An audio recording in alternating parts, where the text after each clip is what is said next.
அந்த bus conductor மூஞ்ச கொஞ்சம் பாருங்களேன். கேரளாவுல சேர்ந்தவரு, எவ்வளவு ஒரு அழகா சினிஃபீல்டு ஹீரோ மாதிரி இருக்காரு. அவருக்கு துரோகம் பண்ண அவ மனைவிக்கு எப்படிதான் மனசு வந்தது தெரியல. உன்னை நம்பி உனக்கு பிடிச்ச வேலைன்னு வெளிநாட்டுக்கு அவங்க மனைவி அவர் அனுப்புறாரு.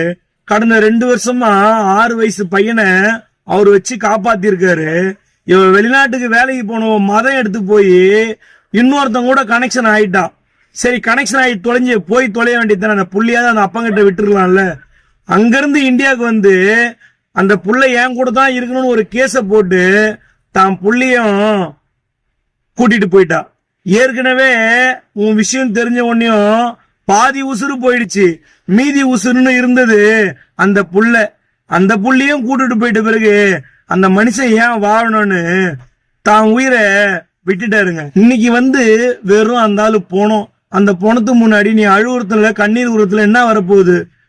தப்பு பண்றதுக்கு முன்னாடி எல்லா பொண்ணுங்களும் ஒரு செகண்ட் யோசிங்க. தான் புருஷங்கிட்ட இல்லாதது அடுத்தவங்கிட்ட என்ன ஆகுதுன்னு தான் நான் கேட்பேன்.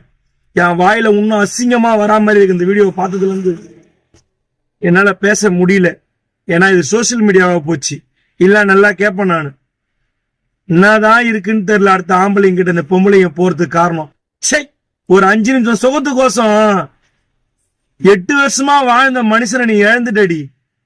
சாரிங்க, இதுக்கப்புறம் பேச வார்த்தையே இல்லை.